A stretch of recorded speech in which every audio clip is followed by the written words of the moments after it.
This is the Doing Scary Things podcast. I'm Katie. I'm a veteran photographer, a serial entrepreneur, an aspiring author, and a relentless optimist. I'm a slow-talking, deep thinker from the Appalachian Mountains. I'm Anna. I'm a prodigal musician, an accidental psychotherapist, and I'm living life mostly by experiment and endless curiosity. I'm a redheaded speed talker from a Midwestern farm town. The purpose of this podcast is to talk to people who are doing some pretty scary things in their life about what it takes for them to push past fear and keep themselves going every day. We'll also unpack the vulnerable things we're pursuing in our own lives and hopefully offer encouragement to you wherever you are on your journey. Man, that was brilliant.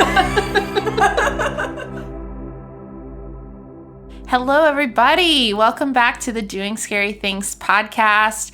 We are releasing our third single under the band name Jasper and Jade today. What's up? We're gonna play it for ya. Here it is. In the dark, the lights were fading fast. I saw a spark from somewhere in my past. I had a dream, the most beautiful dream. It was you. Well, it wasn't you, but I thought it was, and it was true. Everything I'd heard of love, what to do, I had to go. I dared to hope, and now I know. Maybe it was never as close as it seemed. It feels like the sun coming up on a dream, and I've got to get back to reality. Maybe it was never meant to be. Maybe it was never as close as it seemed. I was gone, slipped away into the night just like that. For the love, not for the light, I had a taste. I couldn't help, I couldn't hide. Never knew what I'd find. And will I doubt myself, though I have stayed so true? Will I fight myself just because of you? Or will I just give up, 'cause I don't know what else to do? Will I back down now just because of you? Maybe it was never as close as it seemed.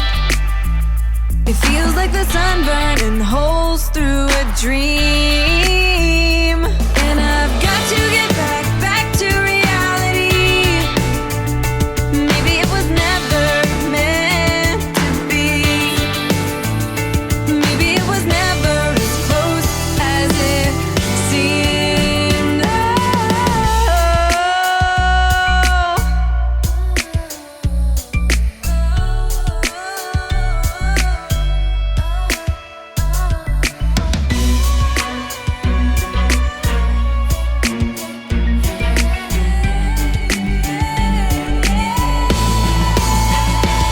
Like a train running through the pasture starts to race. You were fiercer and faster. I fell behind and watched the light disappear. Maybe it was never as close as it seemed. Feels like the sun fading out of a dream, and I'm waking up to a new reality. Maybe it was never as close as it seemed.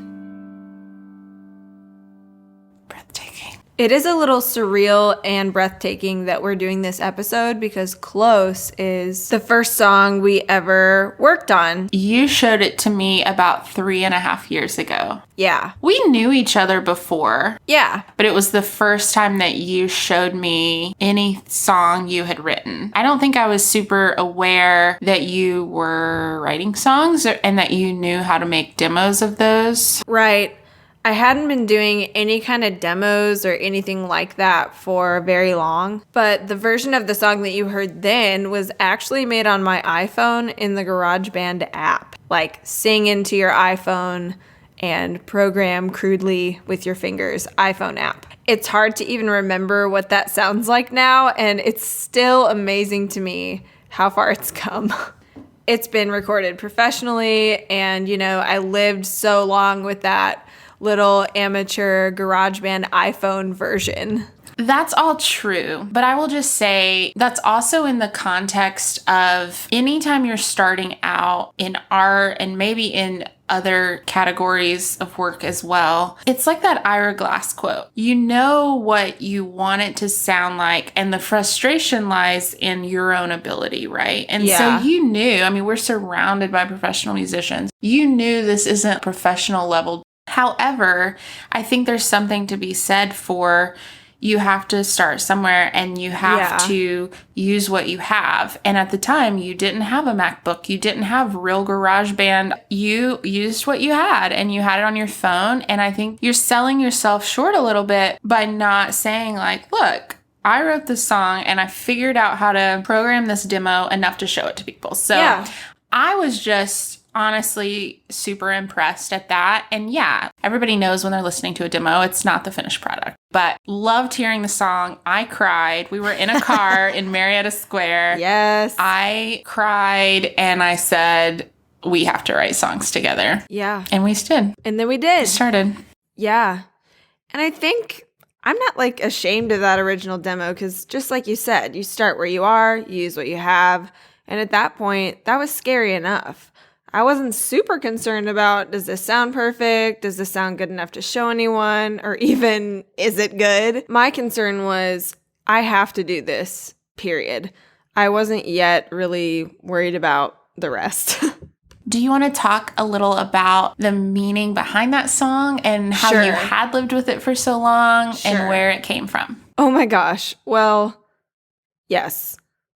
The song has had many forms, a lot of revisions and a lot of verses because I think in part it encapsulated so much. And for me, this was kind of a transformative step to admit to myself that I was still a songwriter and I wasn't going to just let music be a thing I used to do. There were a couple of times, I would say, in my life where I kind of decided to quit being active with music, whether that was writing it or singing in any capacity. And so Close was written right after one of those seasons. The last time that I pretty much decided to quit and give up and just not risk anything, I was devastated by something. And so it was really scary for me to continue as a musician after that. So I didn't for a while. You're going to have to tell us what you were devastated by. I'm getting there because devastation is our favorite thing. Basically, I wasn't doing much musically, going through the motions, pursuing my career that was my choice of safety instead of my choice of music. I was really avoiding it actively, to be honest. And then I found myself in a situation where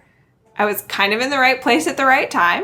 And someone who had a lot of momentum in the music industry, personally asked me to join their band and sing background vocals. It rhymes with... No.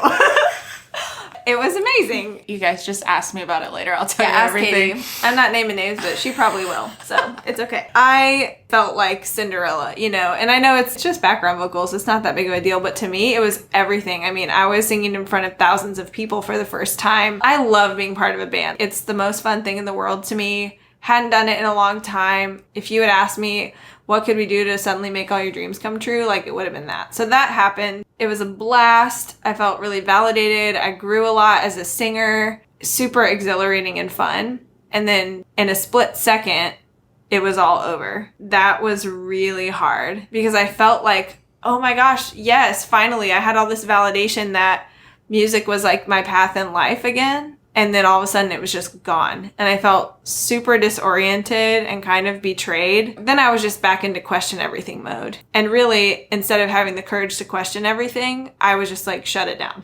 So I shut down, As you do. Like you do. I shut down for a while, probably a couple of years. I was just heartsick about it, you know, and I couldn't bring myself to pursue anything related to music because it hurt a lot. So you weren't writing during that time at all? I mean, you at least took a break. It was kind of one of those things, like I just ignored it as much as I could, which is not healthy, folks. Don't try this at home. Yeah. But then, you know, I think every once in a while I would write something. I would kind of just get it out as fast as I could and then like ignore it again. I just felt heartbroken and like I didn't get to have that. And it was really difficult for me and the people around me because it didn't end on a dime for just me. It was also a lot of my other bandmates and like the whole community around that. And it sucked for all of us. Your husband. Yeah. My husband. Yeah. Your brother-in-law. Yes. Like some of the closest people, you Yeah. know? So yeah, it was not good. At some point, I realized I was letting some other person's decision dictate a big important thing in my life. And so writing the song Close was my sort of line in the sand. No, I'm not going to let you have that kind of control over me, person who doesn't even know you have all this control over me. And I'm not going to give up on this. And that's not acceptable anymore for me to give up on it for that reason. This song was about being disillusioned and about realizing that things aren't the way that they seemed they would be. But that doesn't mean it's the end. Really, it's been the beginning, if anything. The song is just, it's such a complicated ball of emotions, you know, which I think is why it's taken so many forms. But even just literally writing the words on the page when I first started writing it was really scary because I was admitting to myself that there was something worth pursuing there. And I felt all on my own and I didn't know even where to start or what to do, but I just did it. You know, I just started. Well, I'm super glad you did it. Me too. And it's definitely very meaningful. And I think it's relatable too, because how many times have we, as people, gotten our hopes up about stuff? I mean, it could be a relationship. It could be anything. Totally. It's like you think things are going to work out one way. Right. And then they don't. One of my favorite podcasts is Jill and Kate. Yeah. They're a recording duo and their whole podcast is around what to do when life doesn't go the way you planned, you know? Right. So it is part of life in a way. And even though that did kind of come out of nowhere and then just feel like you got the rug totally taken out from under you. Yeah.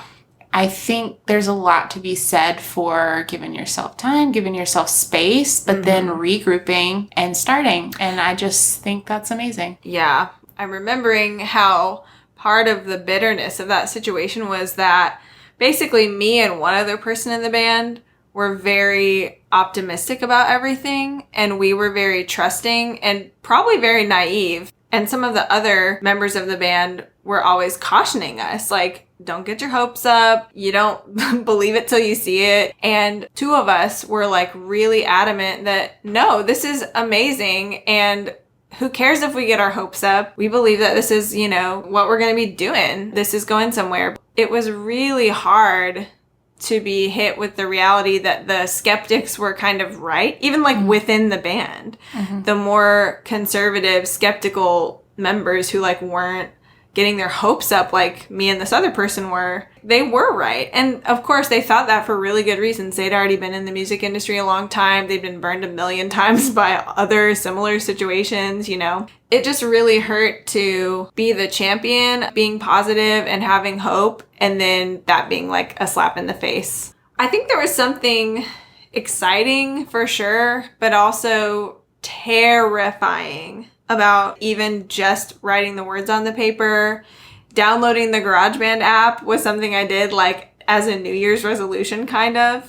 And Close was the first thing I worked on in it. And I just thought, okay, maybe this is going to be totally garbage, but I have to give it the chance to be garbage, you know? Yeah. Because it's better to be garbage than to be non-existent. Well, I think there's so many people, maybe I'm just speaking for myself, but I think there's so many people that just, we hold ourselves back, right? We say like, well, yeah, I could download this, but it's still not going to be blah, blah, blah, blah, blah. Right. Or why does it really matter? Or what am I, what do I trying to accomplish? Like, why do I, Yeah. I don't know. I just think there's a million excuses. Sure. So the fact that you started, Yeah. the fact that you got the free app or whatever, You did the song, you showed it to somebody, even if it was just me who not in the music industry or whatever. That's huge. Yeah. And I think that needs to be applauded. And I hope people listening who are like maybe starting to work on their New Year's resolutions or take an honest look at your life. What have you wanted to do that you haven't done because you thought it was too big or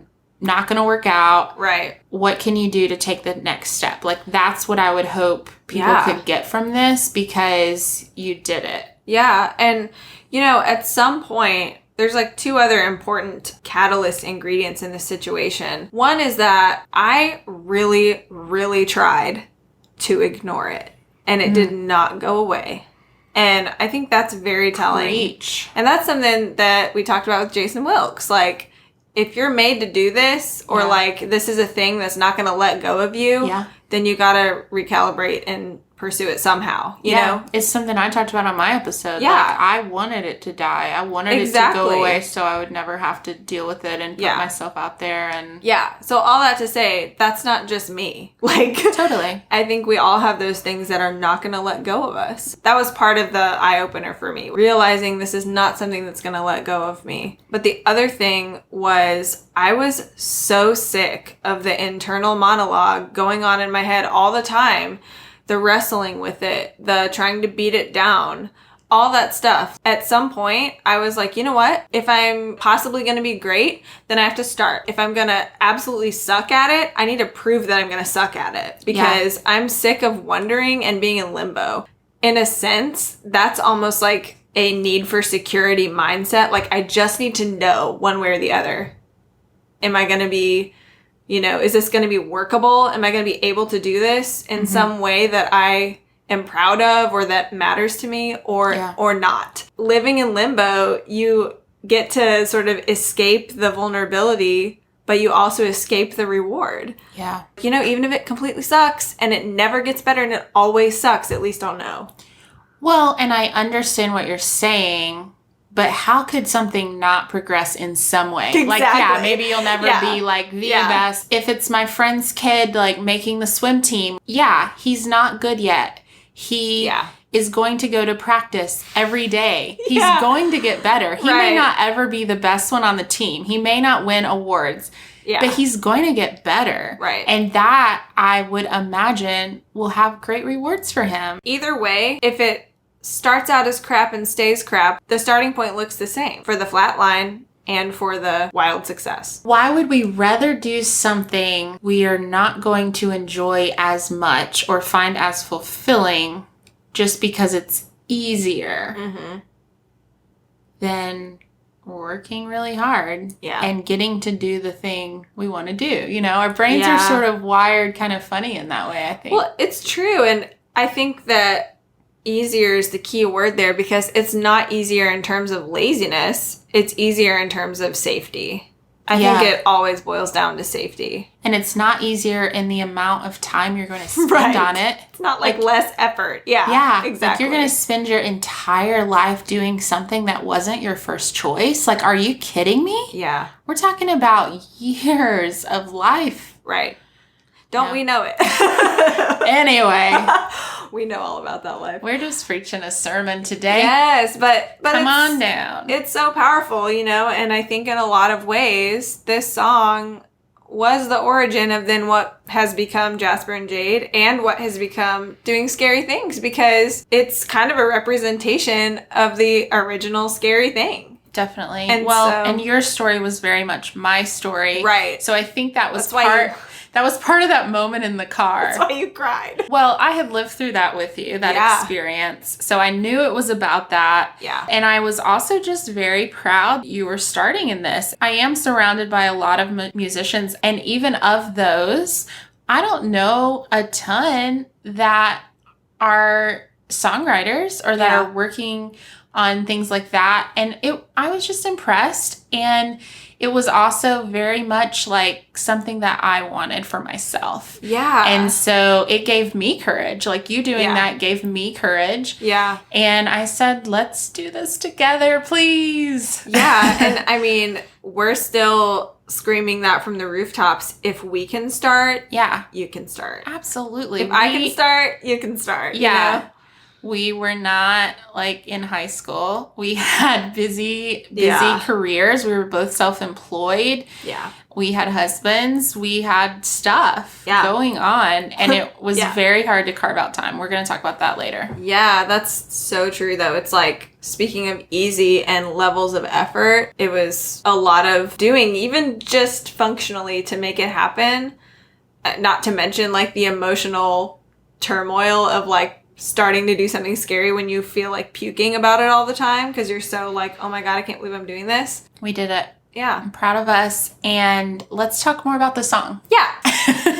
It did take several shapes. It was very long at first. It had a very different title that I talked you out of. Oh my gosh, that's right. I forgot about that. It was a little bit of a religious title, and I was like, Yeah. You were like, meh. Yeah, the song used to end with the phrase, "It's well with my soul, it's well with me." Which, is and like... I understood why you wanted to include that. And I think that was an important part of the story. Yeah. That you had accepted it. Right. I think it was a really important part of writing it. I really like the way that it ultimately turned out. I mean, I feel like there were 4 other verses at one time or the other, other than the ones that made it into this recording of it. And I love how it's turned out. So, but yeah, like I said, it's a lot to put on one song to process all that stuff. So it had a lot of iterations. And it was something that we worked on together over the years. We tinkered with it. Meanwhile, we're writing other stuff. Tinkered. I love that word. We tinkered. I actually don't. But really? It cracks me up. Oh my gosh, that's funny. We tinkered. You tinkered a lot. Yes. You took it to Jason, you tinkered. That's right. Yeah, so when we first started wrapping our minds around recording some music, and we're choosing candidates, out of our vast catalog of songs. Yeah, who's counting? But who's counting? Putting together a project for the first time under a band name. We've written all this stuff together. So what are our top contenders? And I think there was a sense about this song always that, like, okay, it's so meaningful to us. Yeah. It has to see the light of day. It was the story of how we came together. Yeah. In addition to all the other meaningfulness of it. Totally. And so talking with Jason Wilkes about recording Collide, which he produced, at first we're just talking to him about recording anything, and we were talking about options with him, and Close was one of those options. We had a little bit of an extended discussion about that, which led to us changing some things about it, but we ultimately wound up recording it at the ranch with Josiah Prince. He put some Josiah-raz-a-ma-taz on that thing.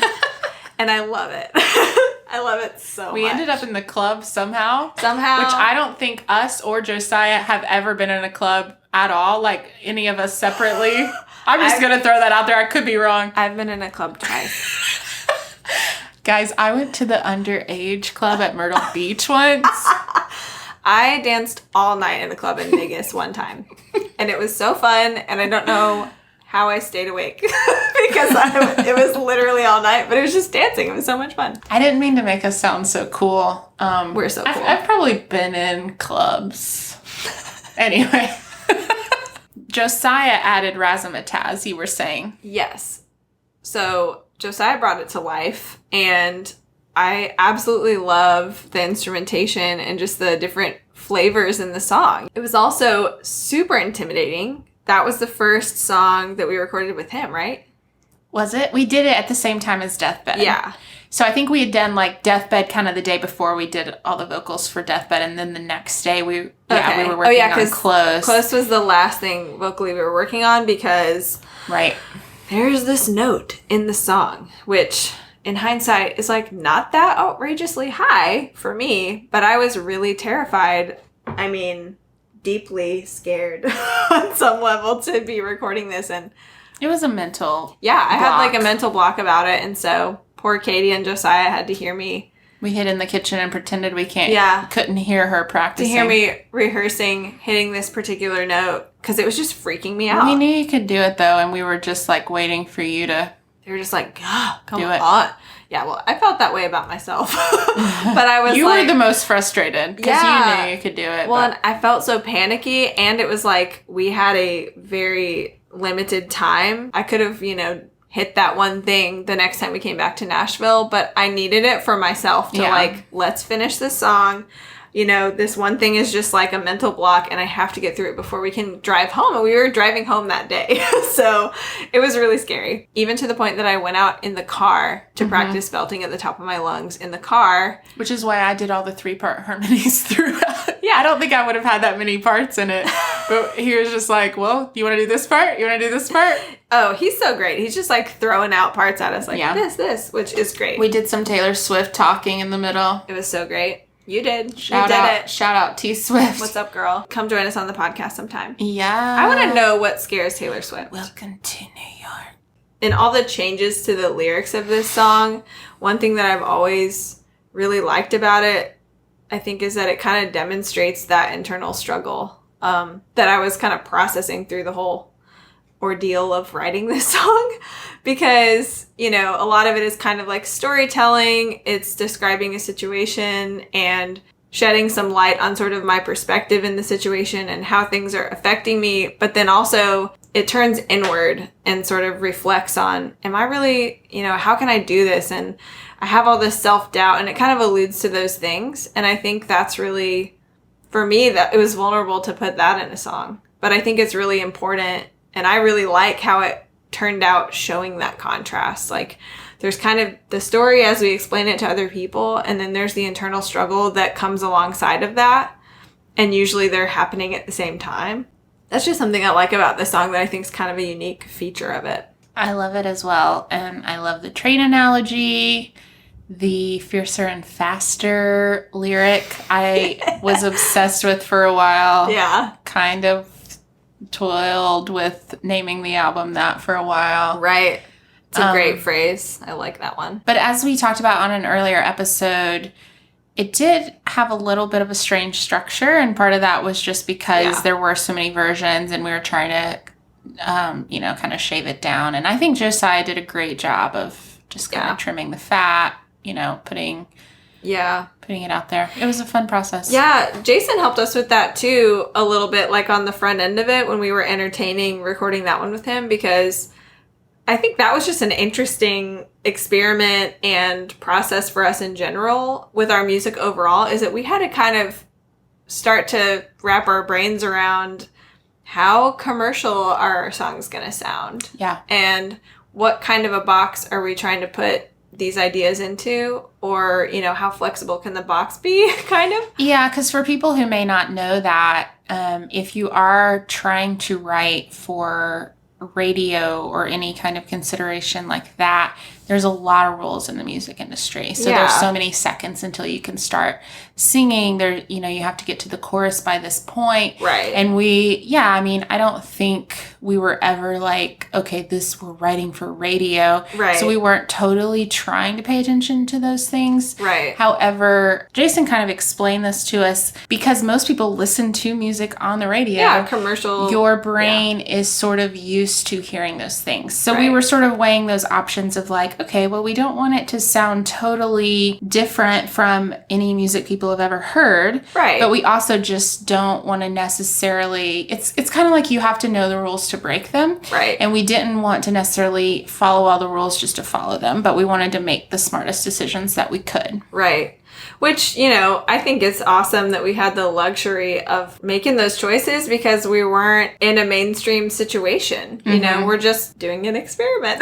Pretty much. We're just living our life over here, guys. That's right. Yeah, well, hopefully it is relatable. I think as with all of our songs, they almost all sound like love songs to me. They could all be kind of breakup songs. And I think it's interesting that that's not where they all came from. But if they can be relatable on any level, we're all about that. And we hope that people will kind of take it for what it means to them. Yeah. And, be encouraged to start again if you have to.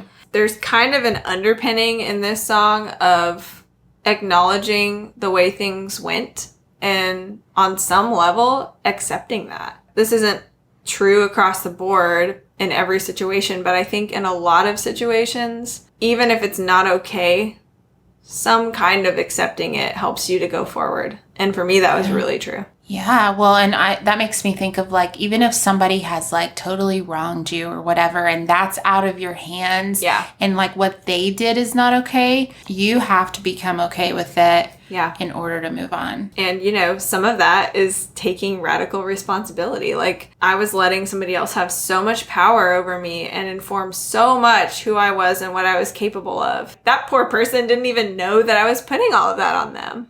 But on the other hand, I actually did have the power to change that. And thank goodness I realized it, you know? Yeah, thank goodness you did it. Yeah. Me programming the original version of this in my GarageBand app could never imagine just how much I've like learned and grown and continued to write and engage with music in a way that I never even have before. You know, it's been the best 3 years. Even if I went all in very timidly at first, like I did start. And, you know, of course, hopefully it goes without saying, but I'm going to say it anyway, that we're not just over here bragging about ourselves. We're talking to whoever is listening from the position of we really thought we could not do it. We believed it, and then we did it, and we proved ourselves wrong. Yeah. And, like, that is mind-blowing. Yeah. It almost feels like a miracle some days that we actually changed our lives in a certain way. So I'm proud of us. Me too. And I hope somebody else will take that first step today. Yeah, so now that you know all that lovely backstory, we're going to play it again. That's what we do. We play songs twice. Thanks. Enjoy. Bye. In the dark, the lights were fading fast. I saw a spark from somewhere in my past. I had a dream, the most beautiful dream. It was you. Well, it wasn't you, but I thought it was, and it was true. Everything I'd heard about what to do, I had to go. I dared to hope, and now I know. Maybe it was never as close as it seemed. It feels like the sun coming up on a dream, and I've got to get back to reality. Maybe it was never meant to be. Maybe it was never as close as it seemed. I was gone, slipped away into the night, just like that. For the love, not for the light, I had a taste. I couldn't help, I couldn't hide. Never knew what I'd find. And will I doubt myself, though I have stayed so true? Will I fight myself just because of you? Or will I just give up, 'cause I don't know what else to do? Will I back down now just because of you? Maybe it was never as close as it seemed. It feels like the sun burning holes through a dream, and I've got to get back to reality. Maybe it was never meant to be. Maybe it was never as close as it seemed.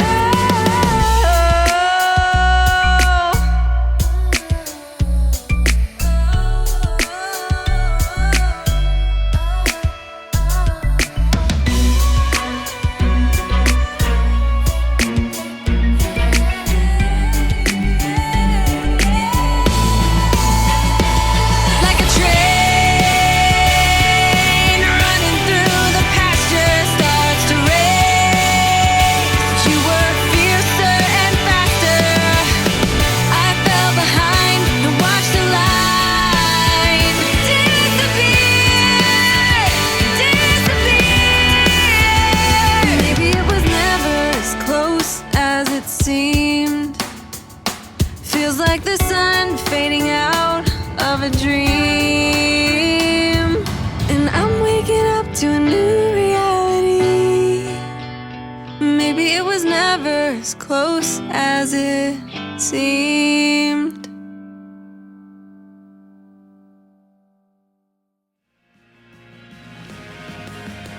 Thanks so much for listening today. You can find our new single, Close, on iTunes, Spotify, and anywhere you listen to music. Tune in next week for our last interview of 2018. We're going to chat with Justin Ferry. We're going to tinker with it. We're going to tighten it up. That's right. It's going to be magical. It's going to run. It's going to purr like a kitten. I'm dying. What's wrong? I really have to pee.